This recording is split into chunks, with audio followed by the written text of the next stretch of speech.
friends, my pre-K friends at Brandywine School District. My name's Miss Steph, and Miss Gunter and I thought it might be fun to talk about bees today and do a little virtual field trip around my backyard. I have an apiary in my backyard, and an apiary is a place where you have all kinds of beehives and lots of bees living there. So let's go back. Let's take a look at some of our hives. I name all of my beehives. I've got willow and aspen in the corner. Those were the first two I've got. And then one of my favorites right here is actually made out of Legos. As you can see, we have lots of bees coming in and out of what's called the porch, just like you might have a porch at your home. And even if you walk around here, when the Cub Scouts built this hive, they put in a little observation window, and you can see all the bees in there working away. So bees live in a hollow cavity. In the wild, it might be a tree, could even be a space in your house. If ever you have some bees in your house, you can always call someone to come and get them and take them away safely. But in my apiary, they live in boxes. And we're going to talk a little bit about that later. So let's go up here and I'll show you some of the beekeeping equipment. So, all beekeepers have a suit. This helps keep us protected. What do you think we need to stay protected from? Bee stings. I know sometimes kids or people are afraid of bees because they get stung by them. But it's important for us to remember that bees, honeybees especially, are very, very gentle insects. And most of the time you get stung by wasps or yellow jackets that might be at the playground or at a picnic.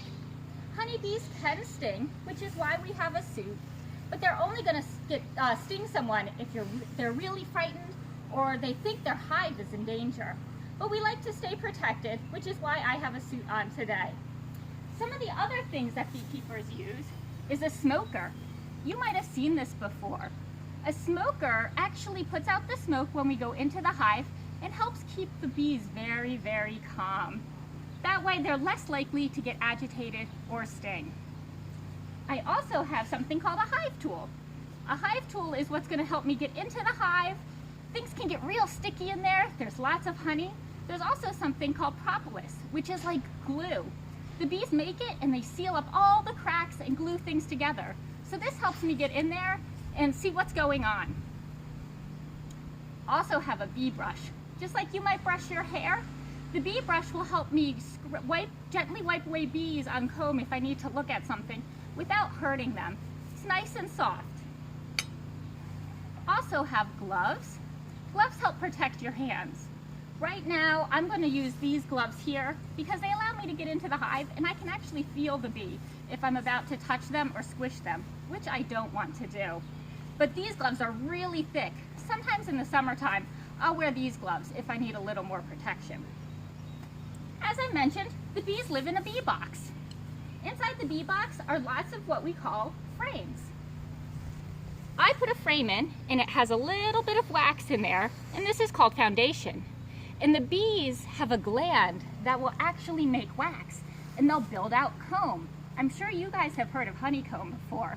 They also lay their eggs and have babies inside this comb. Once they build out that wax,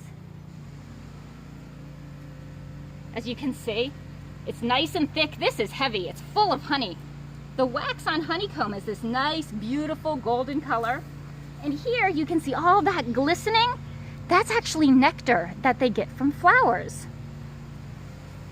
So we're going to take a little walk to one of our hives and let's go in and check it out. So what will happen is when a beehive gets really full of bees, they need a new home. So they will take their queen. There's only one queen in every single hive. And the queen and a whole bunch of the bees decide to go find a new home. And they left a new queen that they made in the old hive. And it's called a split then. So what they do is they swarm, and then you might see them on a tree in a big cluster of bees. And that happened at one of my hives. And I was able to go ahead and touch it and put it in this box. This hive here is our Beezy Bee hive, and my daughter helps take care of it. figure we'll go into this one today. So I'm just gonna go ahead and suit up here. Like I said, we have to stay protected. They're not likely to sting, but they still can do that sometimes. I've got my tools ready. Got my smoker, and let's crack this open and see what we have. This hive is not as big as the other ones because, as I mentioned, it came from a swarm, so it is a little bit newer. We're going to give them a little puff of smoke just to help keep things nice and calm. And we're going to crack this open. Wow, look at all those bees in there.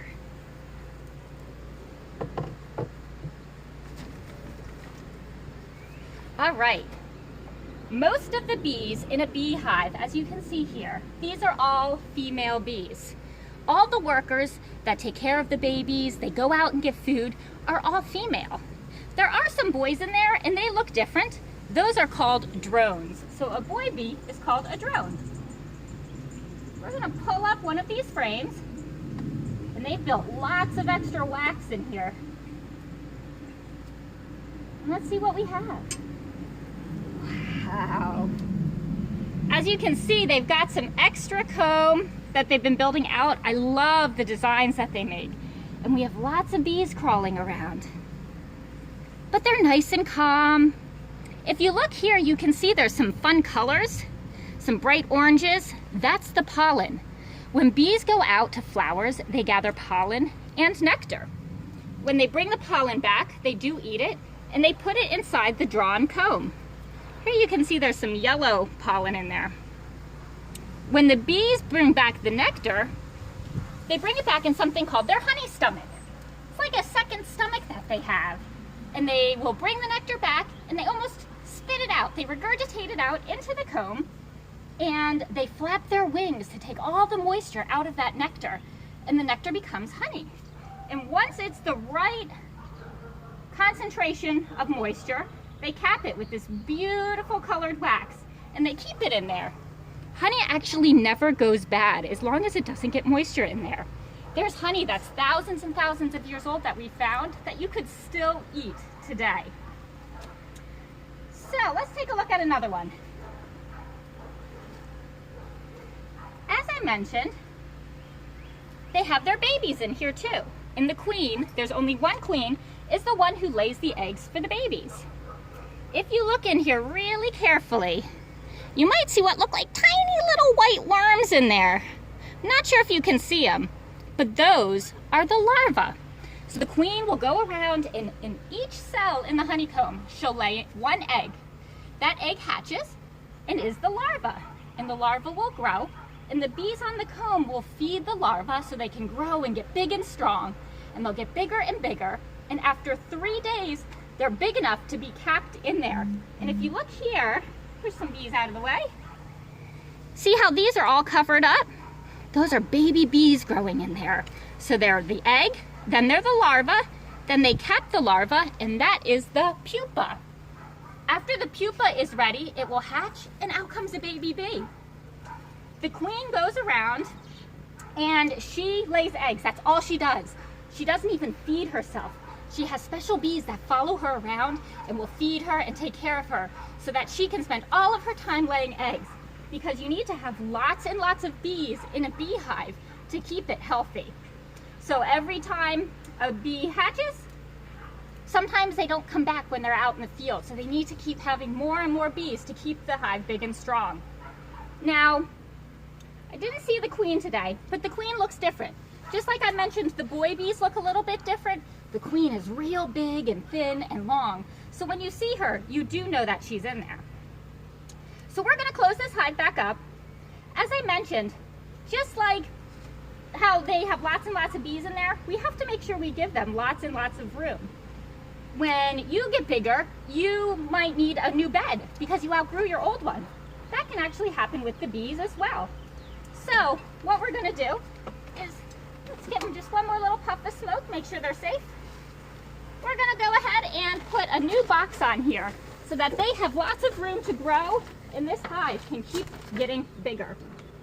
That way, there's plenty of bees that can fly out of the front here, and they're gonna go out into the garden, into the yard. They even might come to your yard because I am right in your neighborhood in North Wilmington too. So remember, if you see that bee, just let them be. They won't sting you. They're gonna get their pollen and nectar, and they'll bring it back to their hive where they can make lots of food and lots of honey. Bees are one of the creatures that make more food than they need. So at the end of the year, I'll be able to come in and take out some of the extra honey, making sure I leave enough for them to eat during the winter, because they stay in their hive all winter long and they don't leave because it's too cold. So they'll still need food. But I can take the extra, and then we have yummy honey to eat. I'm not sure if any of you have ever tried honey, but it really is delicious. So I'm going to close this back up. You guys may have some questions about bees.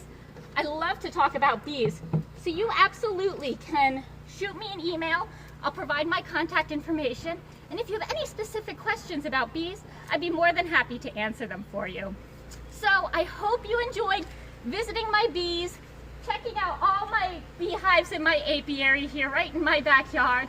And I hope everyone enjoys the rest of their summer. Bye, Pre-K of Brandywine School District.